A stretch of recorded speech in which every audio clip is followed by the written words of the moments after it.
안녕하세요. 오늘은 7주차 1교시 강의가 시작되겠습니다. 오늘 소주제는 자연 보존과 개발의 과제, 생태학적 세계관에 대해서 살펴보도록 하겠습니다. 먼저 이 환경 보존, 현재 하드 이슈가 되는 그런 문제죠. 이 환경 보존하고는 이제 개발이라고 하는 거고 완전히 이제 반대 개념인데, 환경 보존과 개발이 과제라고 하는 그런 것으로 시작을 하겠는데요. 이 생태학적 세계관에 이제 입각한 그런 측면에서 살펴보도록 하는 겁니다. 지구 온난화라고 하는 거. 지구가 이제 따뜻해진다는 거죠. 따뜻해진다. 이제 태고죠.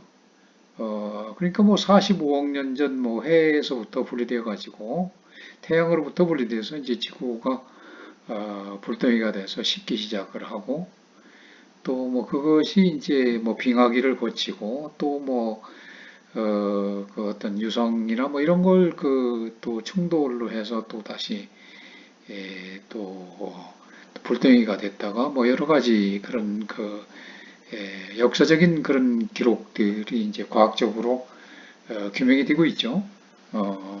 그런데 이제 근래에 이제 지구가 계속해서 이제 더워진다. 그래서 지구의 온도가 높아진다. 그에 따른 이제 생태계의 파괴가 이루어지는 이런 문제가 대두되고 있죠.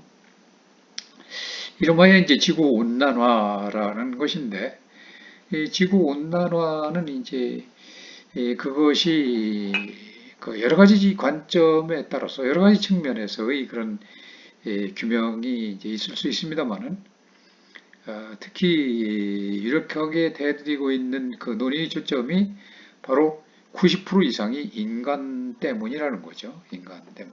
특히 이제 화석연료로 인한 그런 큰 원인을 들고 있죠.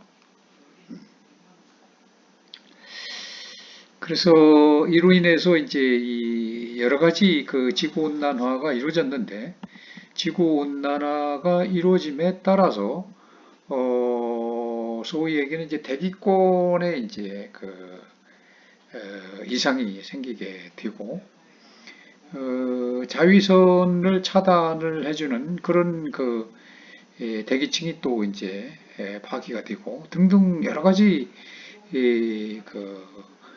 환경, 지구적인 이런 생태 자체가 변화되게 됨에 따라서 이제 폭풍도 이루어지고 여러 가지 이제 가뭄, 뭐 이런 홍수 이런 것들이 이제 재해로서 나타나게 됩니다.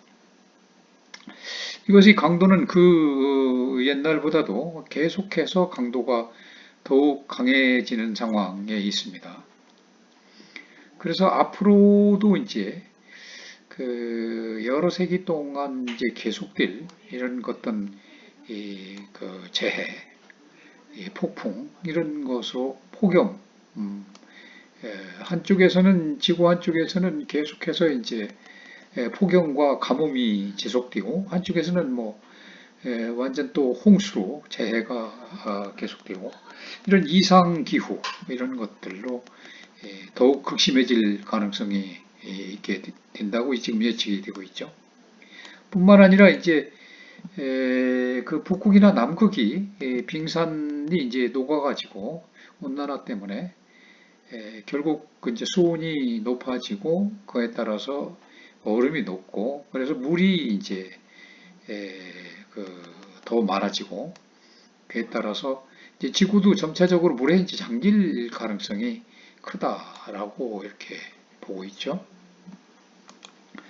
그래서 유엔의 정부 간 기후 변화 위원회 PCC라고 하는 것을 원래 이제 유네스코 파리에 두고 유네스코 본부에서 지구 온난화 발표를 했었습니다. 그래서 당시 이 지구 기온이라고 하는 것이 빙하 시대 때보다 이제 5도 정도 지금 높아졌다. 앞으로는 이 진행될 그런 그 기온 변화는 그야말로 옛날에 수천 년을 지난 그 기온의 상승보다도 훨씬 더 클 전망이다. 라고 이렇게 분석을 해서 발표를 한 바가 있습니다. 그 지구 온난화라고 하는 것은 결국 그로 인연해서 이 해수면 자체가 이제 빙하가 녹으니까 해수면이 이제 2100년도까지는 18 내지 58cm까지 높아질 것으로 이렇게 전망을 해놓고 있죠. 아울러서 그에 따라서 여러 가지 폭염이 심해지고 이게 해수가 높아지면 높아짐에 따라서 그 전체 지구의 기온이 바뀌게 되고 여러 가지 이제 해풍이 발생되고 기온의 그 온도 차가 발생되고 함에 따라서 이 태풍과 또 이 강우량 이런 것들이 이제 심하게 변화가 되는 거죠. 그래서 이 아프리카나 이제 남부 아시아 지역에 이 사막화가 계속 지금 진행되고 있죠. 아프리카뿐만 아니라 이제 호주 뭐 이런 지역에서도 역시 마찬가지로 그래서 산불도 자주 나고 있는 현상들이 이제 그런 어떤 일환이기도 하죠. 이 사막화가 되고 자꾸 기온이 높아지고 하다 보니까 산불이 일어납니다. 누가 방화에 의해서 산불이 일어나는 것이 아니라 자연 발생적 산불이 일어나서 그 피해가 막대하게 초래되는 것입니다. 그래서 이제 이런 것들을 상당히 이제 우려하고 이 지구 온난화에 따라서 그야말로 이제 미생물들이 이제 이산화탄소를 많이 이제 흡수를 하게 되죠. 이산화탄소를 많이 이제 흡수하게 됩니다. 그래서 이 바닷물 산성화도 더 높아질 것으로 예상이 되는 겁니다. 그래서 이 같은 문제가 이런 극심한 변화가 초래돼서 나타나는 큰 재앙인데 이것을 방지하기 위해서 이제 여러 세계 여러 각국들이 노력을 함께 하고 있죠. 그래서 그 유명한 그 교토의정서가 이제 결의되고 그것에 따라서 각국들이 그것을 이행하는 그런 것 수순으로 돼야 되는 것인데 그에 대한 이제 문제점들이 많이 나타나고 있습니다. 이미 35개 선진국은 2008년부터 2012년까지 온실가스 배출량을 이제 1990년 수준보다 5.2% 감축하자는 그런 교토의정서를 발표한 바가 있었죠. 체결했었고, 그리고 또 포스트 교토의정서 논의가 이제 본격화돼서 그래서 앞서 얘기한 대로 2012년에 만료되는 교토의정서를 대체할 그 새로운 국제교약이나 온실가스 감축을 위한 구체적인 의무사항까지도 포함되는 그런 것 등 교토의정서보다도 한층 더 강한 규제를 국제사회에 부과할 그런 계획이었습니다만은 그렇지만 2012년도 12월 초에 카타르 도하에서 18차 UN 기후협약 변화 협약에서 이 당사국 총회가 열렸었는데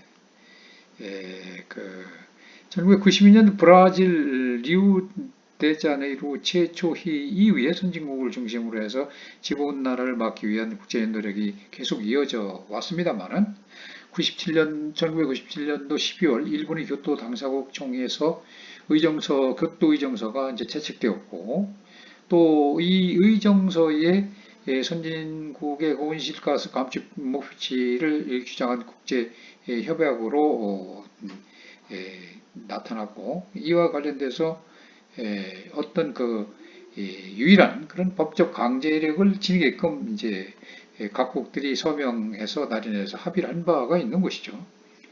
그런데 주요 의무 이행 그 대상국이 바로 이제 일본이라든지 호주, 캐나다, 러시아, 유럽연합 회원국 등 38개국에 이르게 되는 거죠. 각 회원국은 이제 2008년도 2012년 사이에 온실가스 총배출량을 90년도 수준, 그런 기준으로, 90년도 기준으로 해가지고 평균 5.8를 줄이기로 이제 합의를 했습니다만은, 개도국은 그 추후에 점진국으로, 점진적으로 감축 목표를 설정하는 그런 계획으로 추진을 했었죠. 그러나 유명무실하게 된 이제 교토 의정서가 돼버렸는데, 그 총회에서 195개국 당사국들이 2012년에 만료된 교토 의정서를 2020년까지 연장하기로 그렇게 결정을 하게 된 겁니다. 이제 그게 앞서서도 설명을 했습니다만은, 그런 그 준수 사항들이 이행이 제대로 안 되고 했기 때문에 어쩔 수 없이 그렇게 연장하기로 한 바가 있었는데, 전 지구 기후변화 대응 체제의 파국이 결국 막게는 됐습니다만은, 온실가스 감축과 관련 교토의 정서가 규제할 수 있는 범위라는 게 전 세계 온실가스 배출량의 15% 정도가 되는 거죠. 의무 감출국, 이 의무 감출국들이 온실가스를 2020년까지 90년 대비 20%가량 줄이겠다는 목표를 정하고 있습니다만은, 기술 변화에 관해서 정부 간 협의체, 소위 그 IPCC가 권고한 25%나 40%에도 못 미치는 그런 상황에 이른 거죠. 그래서 일단 EU 또 회원국과 호주, 스위스, 우크라이나 등은 2차 공약 기간에도 이제 감축 기간을 이행하기로 이제 한 것입니다. 그렇지만서도 이들 그 국가들이 배출하는 그런 온실가스라고 하는 게 전 세계 배출량의 15% 정도를 차지하고 있기 때문에 막중한 중요한 위치에 있는 것이죠. 처음부터 그야말로 이제 교토 의정서 유명무실화가 이제 문제 제기가 됐었습니다만은, 우선 총회에서도 양대 온실가스 배출국인 미국을 포함해서 중국이 1차 공약 기간부터 의무 감축 대상에서 제외된 게 이제 화근이 되는 것이죠. 그래서 화석연료 사용량이 4분의 1을 차지하는 그런 미국입니다. 주요 개도국의 불참을 핑계로 해서 의회에서 의정서를 비준하지 않고 의무 감축에서 제외됐죠. 박차고 나간 겁니다. 그래 또 이제 대표적인 온실가스 배출량 세계 3위인 인도 역시 또 의도에서 이제 반대를 함에 따라서 거기도 이제 문제가 제기될 수밖에 없었고, 중국과도 더불어서 이 개도국으로 분류돼서 1차에 이어서 이번에 또 이제 온실가스 감축에서 이제 제외되게 되는데, 즉 온실가스 배출의 주요 국가인 미국이나 중국과 인도 등은 이 감축 의무가 없게 되는 겁니다. 왜? 탈피를 해버리고 또 제외되고 이렇게 했기 때문에, 또 의회에서 이렇게 반대를 부딪혀서 이제 어쩔 수 없이 이행을 못하게 되는 그런 상황을 맞게 되니까 의무감이 없어져 버린 거죠. 또한 뿐만 아니라 이제 2011년 말에 캐나다도 교토 의정서 탈퇴를 또 선언한 바가 있고, 또 러시아, 일본, 뉴질랜드도 2012년 이후에 온실가스 배출 이행 의무에 대해서 동참하지 않겠다고 이렇게 선언을 해버렸었고, 따라서 이렇게 총체적으로 보면은 세계 온실가스 배출이 60%가량을 차지하고 있는 이 대부분의 나라들이 이런 적극적인 참여를 않고 있기 때문에 문제에 봉착이 되는 것이죠. 그래서 이와 더불어서 개도국의 기후변화 대응을 돕기 위한 선진국들의 이 재정 지원 문제가 불가피하게 난항에 봉착될 수밖에 없는 그런 실정에 처해져 있고, 이 선진국들은 이제 개도국의 기후 변화 대응을 이제 돕기 위해서 지원금을 매년 늘려가지고 2020년도부터 한 해에 1,000억 달러 조성을 이제 칸쿤 총회에서 약속을 한 바가 있습니다만은, 군수 도서국가 연합을 비롯해서 일부 강경한 태도를 보인 그 개도국들이 결국 2015년부터 600억 달러를 지원하겠다는 약속을 문서로 남기라고 요구까지 했습니다만은, 그렇지만 선진국들은 사실 이런 엄청난 액수에 대해서 그런 지원금을 분담하는데 아주 그 조달 방식에 아주 그 문제가 심각하다는 것을 이유로 해서 구체적으로 논의조차 하지 않게 되었었던 거죠. 결과론적으로 2010년서부터 3년간 300억 달러에 책정된 긴급 자금 이 지원이 이제 2012년도에 끝난 상태이기 때문에 2013년도 개독이 얼마나 지원을 받을지가 이제 그 이후에 이제 불투명해졌던 것이죠. 그래서 이러한 것들은 이 결과론적으로 선진국들의 소극적인 태도다. 그래서 이 긴급 지원금 기간의 평균 이상을 지원하도록 노력한다라는 어떤 애매한 결정문이 문구를 살펴보면 우리가 알 수가 있는 거죠. 이렇게 소극적이다라고 하는 것을. 그래서 자금 조성에 대한 전략은 2013년도 11월 폴란드 바르샤바 총회 때 제시한다는 그런 그 선언적 문구만 남긴지 총회도 막을 내렸고 그걸 또 이행하지 않았고, 그래서 선진국들은 결국 재정 지원 문제에 난관을 표명하고, 또 중국은 선진국은 산업화 과정에서 엄청난 온실가스를 이미 배출했지 않느냐. 따라서 너네들이 그 지원금을 막대하게 지원을 해줘야 된다. 이렇게 나오는 입장인데, 선진국이 지구온난화 문제에 대해 책임을 져야 된다. 따라서 개발도상국에 금전적인 기술적인 지원을 해야 된다. 또 개도국은 온실가스 감축 협약이 경제 발전을 가로막는 족쇄가 되지 않을까 이렇게 우려를 하고 있는 겁니다. 이렇게 상충되는 그런 이해관계 때문에 아직도 이 문제는 큰 문제로 봉착되고 있는 것이죠. 이 환경 파괴, 이에 따른 이제 화석연료를 사용을 계속함에 따라서 사실상 우리가 화석연료, 석유가 만약에 사용되지 않는다면 우리가 일상생활에 먹는 뭐 우유나 식량 이런 모든 것조차도 단절될 수밖에 없는 거죠. 그런 상태인데 어쨌든 이런 그런 환경 파괴 문제에 따라서 이 자연 생태 위기가 그야말로 20세기 인류 생명을 위협하는 그 치명적인 상황까지도 이르게 될 것이다. 그래서 우리 지대한 관심사가 어쨌든 살아남아야 할 것이다. 그렇다고 한다면 왜 우리가 이렇게 처절하게 살아남도록 노력을 해야 될 것이냐? 또 어디서부터 무엇이 잘못되었냐? 또 따라서 어디로 가야 하느냐? 하는 이런 고민을 맡게 된 것이죠. 이것은 바로 이 철학적인 문제로 기착되는 겁니다. 이거는 앞서서 우리가 얘기한 바가 있습니다만은 이것은 데카르트적 어떤 이성의 바탕을 둔 근대성 비판에서 반성을 출발을 하게 할 수가 있는 겁니다. 이 데카르트는 설명을 했었죠. 인식의 주체와 객체. 인식의 주체와 객체. 우리가 인식하는 주체는 우리 자신이죠. 그리고 우리 자신을 제외한 나머지는 모든 것들이 객체가 되는 것입니다.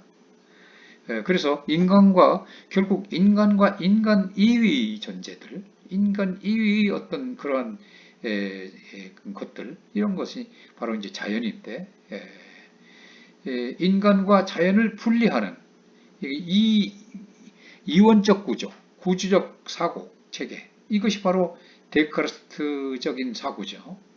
그것이 바로 데카르트적인 합리성이기도 합니다.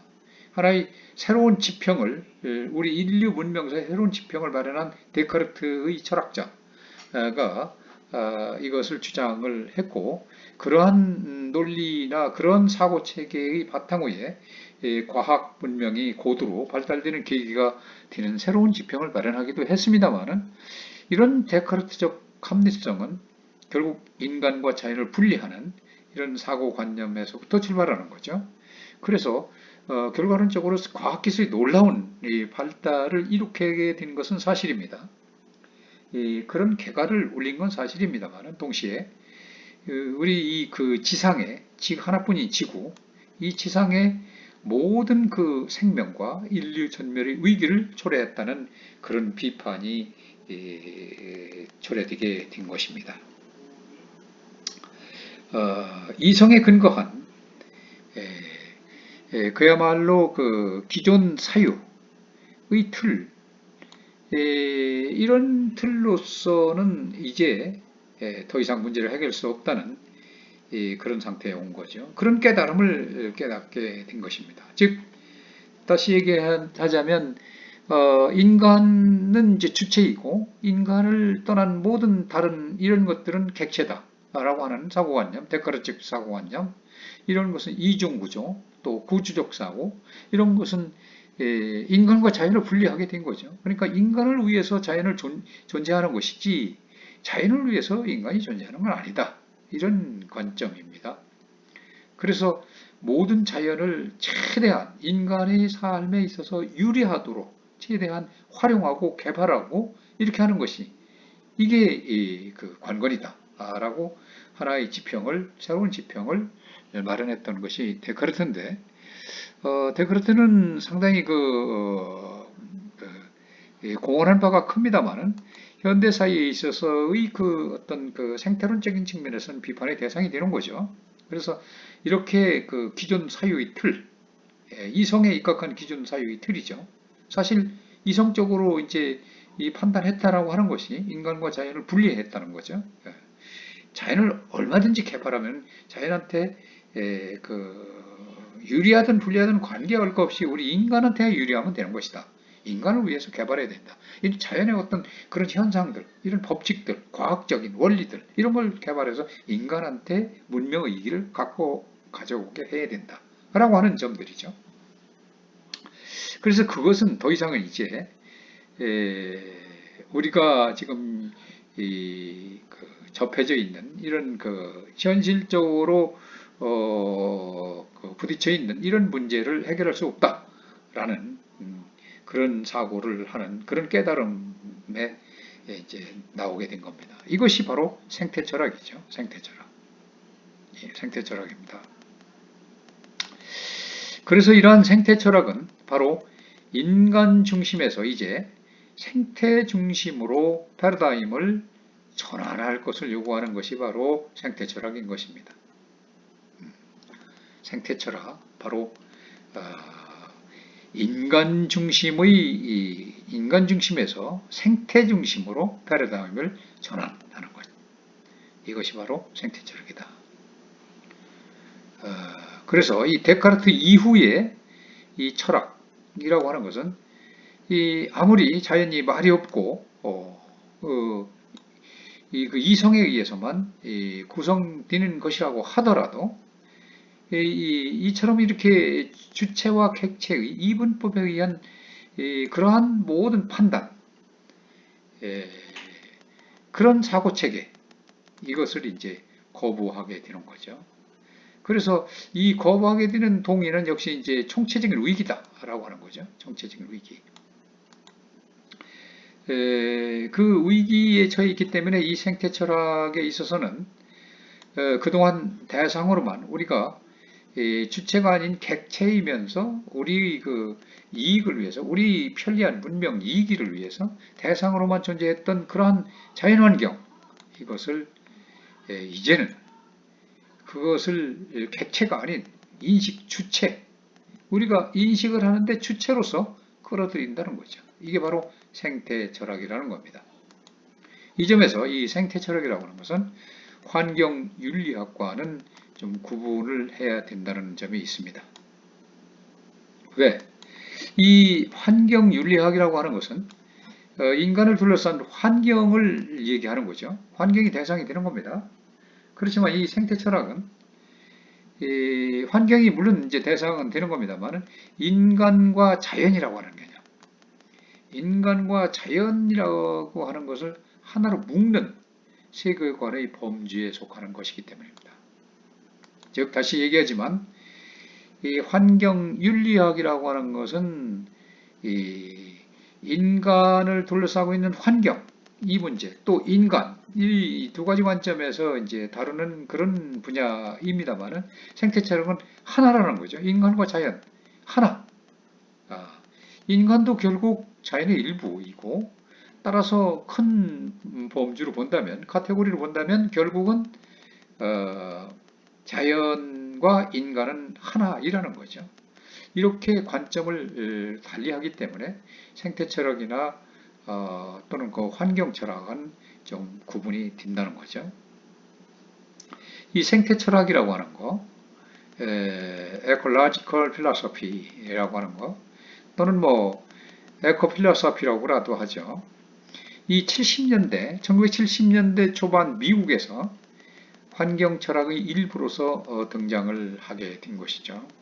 그래서 이 환경철학은 크게 세 부류가 있습니다. 첫 번째, 인간중심적 개량주의가 있습니다. 인간중심적 개량주의. 인간이 중심돼서 개량을 한다. 이런 주의가 있는데, 이것은 환경 문제의 원인을 갖다가 사람들이 사람들이 잘 몰랐기 때문에 그런 것이고, 또 아니면 근시안적인 계산에서 찾아내는 거죠. 환경 문제 있다. 근데 환경 문제의 원인이 뭐냐? 잘 몰라서 그런다. 아니면 원시한적이 아닌 멀리 보는 게 아니라 가깝게 우선 시급한 이런 그런 측면에서만 봤다는 이런 측면으로 그 원인을 찾게 된다는 거죠. 그래서 이러한 입장은 결국 사람들이 비용과 효용 계산을 장기적인 관점에서 사려 있게 숙고할 수밖에 없다라고 한다면 지금과 같은 이 무분별한 자원 사용이나 오염 행위를 하지 않을 것이라고 기대한다는 겁니다. 생태학 연구가 중요하기는 하지만 그로 인해 윤리학의 근본적인 혁신이 필요하다는 것은 아니고 단지 우리 그 도덕적 의무와 권리에 대한 보다 신중하고 합리적인 태도가 필요하다는 것이 바로 인간 중심적 윤리학이라는 입장입니다.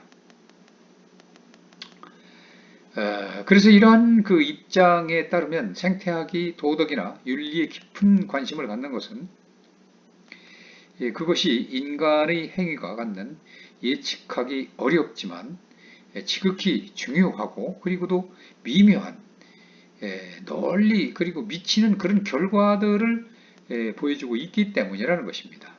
예컨대 그 특정 종이 멸종한다든지 자원이 고갈이 된다든지 각종 그 오염이 발생이 된다든지 이 급속한 인구의 증가라든지 이런 그 어떤 기술과 과학의 이용에서 오는 그런 위험하고도 해로운 현상들 그것들이 바로 그것이라는 거죠.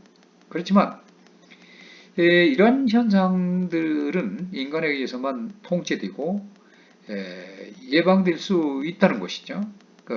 그래서 인간만이 그에 대한 책임을 질 수 있는 현상들이라고 이렇게 주장을 하고 있습니다.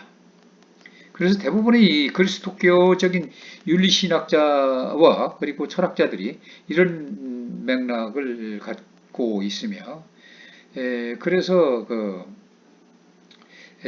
그레이버와 이제 패트리지 또 브라운바흐 또 싱어 시쿠라 같은 그런 사람들을 꼽을 수가 있는 것이고 또 환경윤리학이라고 하는 것은 이 환경윤리학의 그 여러 유형들은 바로 환경윤리학은 바로 기존의 인간에만 한정됐던 윤리적 고려 이런 것들을 개별 동식물 그리고 종 이런 등 자연으로 이제 확장을 해서 바로 환경 문제에 대응하고자 하는 그런 입장이 바로 환경윤리학인 입장입니다. 즉 다시 얘기한다면 생태학적인 방향 정의와 생태학적인 인식을 가지고 종래의 그 도덕 공동체의 범위를 보다 조금 이제 확대한 규범 윤리죠. 이를테면 이제 동물 중심적이거나 이제 생명 중심적인 윤리가 바로 이런 입장에 있는 거죠. 이 입장이 인간 중심적 어떤 개량주의와 다른 점이라고 한다면 인간만이 아니라 자연의 일부를 직접적인 윤리적 고려의 대상으로도 삼는다는 거죠. 그러니까 말하자면 환경윤리학 입장에서 동물에게 불필요한 고통을 주거나 또 식물을 함부로 훼손해서는 안 된다는 것은 그것들로부터 어떤 이익을 향유할 다른 사람에 대한 배려 때문이 아니라는 거죠. 환경윤리학은 동물과 식물의 고통이 인간의 고통과 마찬가지로 회피되어야 하거나 혹은 그들의 생존권과도 인간의 권리와 함께 존중되어야 한다고 주장하는 것입니다. 그래서 환경윤리학 그 대상의 최대 범위는 대개 의식적이거나 최대한 지향성을 가진 존재자들이며 또 생태계 전체나 혹은 그 무기물을 포함한 자연 전체까지 윤리적인 고려 대상이 되기는 어렵습니다. 알트너의 그 생명 중심적 자연관이나 야한치의 그 자연의 자기 구성화론, 또 크라머의 그 창조 가능성으로서의 발전론이라든지 로렌츠의 그 자연 총재설 등이 이제 이에 속하는 그런 부류들입니다. 세 번째는 환경 문제의 근본적 원인이 보다 더 근원적이 있다라고 이제 여기면서 기존의 윤리학은 이 환경 문제에 대한 해결 방안이라기보다는 오히려 문제를 일으킨 원인들과 더 가까이 위치해 있다고 비판을 하는 것입니다. 생태학이나 유기적 그 자연관이라고 하는 것은 새로운 윤리, 즉 인간 중심적인 윤리가 아닌 자연 중심적인 윤리를 중심으로 해야 한다는 입장이 바로 그것입니다. 이것은 자연 속에 내재하는 본질적 가치를 그 지적을 하면서 인간만이 아니라 어떤 그 자연 현상 역시도 바로 존중받아야 마땅하다는 것이죠. 그래서 인간은 자신뿐만 아니라 자연 환경에 대해서도 도덕적 의무를 갖는다고 주장을 하는 겁니다. 바로 레오폴드라고 하는 사람은 우리 인간이 자연의 모든 구성 요소들을 포함시킴으로써 공동체, 도덕 공동체의 성원 자격을 확장하는 보존의 윤리, 즉 대지의 윤리라고 하는 이런 그 윤리가 필요하다라고 이렇게 주장을 하고 있는 겁니다. 레오폴드는 인간이 자연을 정복하고 통제할 수 있는 단순한 경제자원 중 하나로 간주하는 것은 중단해야 된다라고 이렇게 주장을 하고 있습니다. 오히려 땅이라든지 물, 식물, 동물 또는 뭐 집합적으로 대지 같은 개념도 포함이 됩니다만은 이러한 이 생물권 내의 다른 구성 요소들처럼 인간 또한 생물 공동체, 이 바이오틱 커뮤니티, 생물 공동체의 평범한 구성원이고 시민이라는 것을 인정해야 한다고 주장을 합니다. 그래서 이 윤리적인 이 지평이라고 하는 것, 윤리적인 지평이라고 하는 것 또한 인간이 한 부분으로 되어서 들어가는 생태계로 확장되어야 마땅하다 이렇게 주장을 하고 있는 것입니다. 따라서 레오폴드의 윤리는 전체주의적인 입장입니다. 그의 그 윤리라고 하는 그것은 생태계 구성 요소의 개별 복지보다는 그에 미치는 효과를 바탕으로 행위를 평가한다는 점에서 전체주의적인 입장입니다. 식물과 동물, 이 개체들의 이 본성보다도 더 중요한 것, 이런 개체들이 이루고 있는 전체의 본성, 다시 말해서 이 종과 생태계의 본성 전체를 얘기하는 겁니다. 그의 주장은 인간과 비인간의 삶이 그야말로 함께 뿌리를 내리고 있는 전체에 대해서 항상 생각을 하고 또 감사하고 전체를 보살펴야 한다라고 하는 그런 교훈을 가지고 있는 것입니다. 오늘날 이 생태철학이라고 한다면 이 세 번째 부류, 이 세 번째 부류의 급진적 환경철학을 지칭을 하는 것이 바로 생태철학이라고 볼 수가 있는 겁니다. 모든 것은 전체로 봐야 된다는 것이죠. 그 전체를 생각하고 전체에 대해서 감사하고 전체가 있어야 우리 인간도 존재할 수 있다는 거죠. 그러니까 전체가 존중되고 전체를 보아야 되고 전체를 감사하고 전체를 보살펴야 된다. 이런 교훈을 가지고 있는 것입니다. 이게 바로 이제 생태철학의 특징이라고 볼 수가 있는 거죠. 그래서 이제 우리는 환경 파괴라는 문제, 이 환경 파괴라는 문제는 인간에게 피할 수 없는 이제 숙명이 된 상태에 있습니다. 우리 이 사고방식, 그리고 양식, 이것을 수정하지 않고서는, 바꾸지 않고서는 이 문제를 해결할 수가 없다는 겁니다. 따라서 이 생태철학은 이성철학의 어떤 구조변경을 해야만이, 그 구조변경 위에서만이 가능할 수 있다. 이 구조변경은 그야말로 이성이 아닌 다른 무엇으로 인간과 인간을 구성하는 자연을 설명할 수 있을 때만이 가능한 것이다.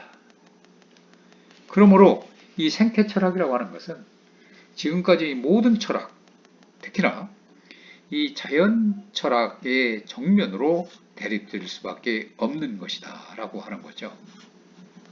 자연철학은 앞서서 얘기를 한 바와 같이 이 데카르트 사고방식에 기초를 둘 수 있는 것인데, 의식과 의식의 주체의 그 이분법적 구조 속에서 관찰자 이의 모든 대상에 대한 지식을 추구하는 것입니다. 이 생태철학은 이와 반대로 그야말로 이제 의식적 존재가 주체가 되는 것이 아니라 자연 존재가 주체이면서 자연의 자연성을 문제로 삼는 것입니다.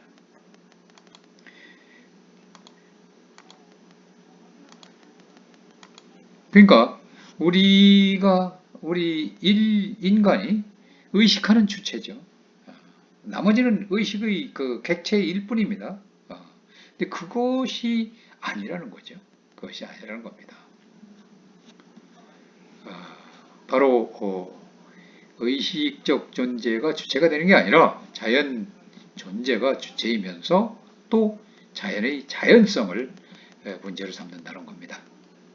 이 생태지향주의는 인간은 자연의 토대를 떠나서는 존재할 수 없기 때문에 자연이야말로 인간과 함께 생명을 같이 하는 영속성의 의미로 이해해야 한다고 보는 입장입니다. 따라서 이런 자연관은 유기적 자연관이라고 볼 수가 있는데, 이것은 자연의 구성 원소가 기능적으로 연관되어 있고 끊임없는 에너지와 물질의 흐름에도 불구하고 상호 독립적인 구성체로서의 명백한 균형을 유지하는 유기체들의 성질과 부분들을 단순히 합쳐놓은 것 이상, 그 이상의 전체로서의 특별한 성질을 갖는다고 보는 거죠. 그래서 이 생태주의는 성장 제일주의적 산업 문명을 넘어서는 탈근대적 문명 전환 운동을 지향합니다. 중요한 대목입니다. 생태주의는 성장 제일주의적 산업 문명을 넘어서는 탈근대적 문명 전환 운동을 지향한다는 거죠. 지배가 아닌 공존, 그리고 희일성이 아닌 다양성, 시장 경쟁이 아닌 나눔의 공동체가 목표입니다. 근대 산업 문명의 폐해, 그리고 예컨대 지배와 복종, 억압과 차별, 빈부격차, 환경 파기 등의 문제를 해결하고 대안적 사이를 이룩하려는 모색의 한가운데에 생태주의가 자리 잡고 있습니다. 다시 한번 강조합니다.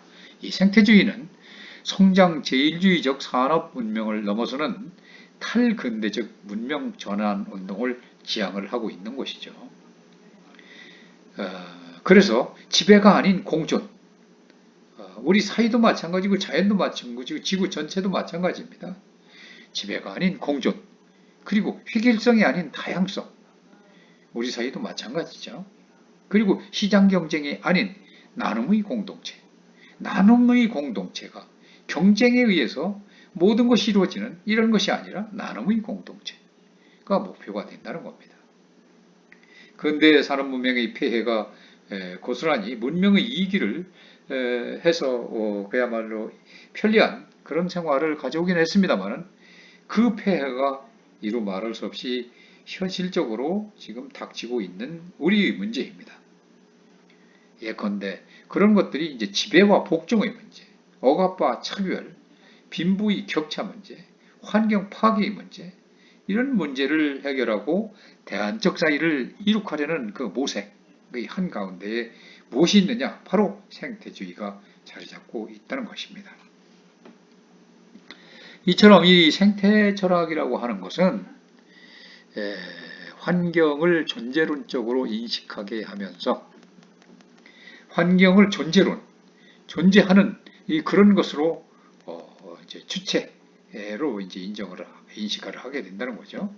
그러면서 동시에 가치론적으로도 인식을 하게 된다는 거죠. 몰가치적인 측면이 아닙니다. 이제 인간과 똑같은 가치가 있는 그러한 존재로 인식을 하게 되는 거고, 생태철학은 사회라는 환경을 최상의 그 구조로 생각하지 않는다는 거죠. 우주적 생명 현상 속에서 인류의 문명과 문화가 창조된다는 사실을 인식하게 한다는 겁니다. 그리고 그러한 우주적 생명이라고 하는 것은 인류 역사라는 생명 현상의 환경이 되기 때문에 당위적인 가치 부여를 하게 된다는 것입니다. 이 입장은 우리가 유기체론에 입각해서 자연의 존재론적 지위를 부여하는 그런 입장인 것입니다. 여기에서 우리가 자연은 인간에 의한 그런 수단적인 어떤 가치로서의 의미를 갖는 것이 아니라 수단이 아니라는 거죠. 이제 그 본래적인 가치를 가지고 있는 존재로서 인식을 하고 그 자체만으로도 존재의 의미를 부여받을 수밖에 없다라고 하는 이런 인식의 전환인 것입니다. 우리가 결론적으로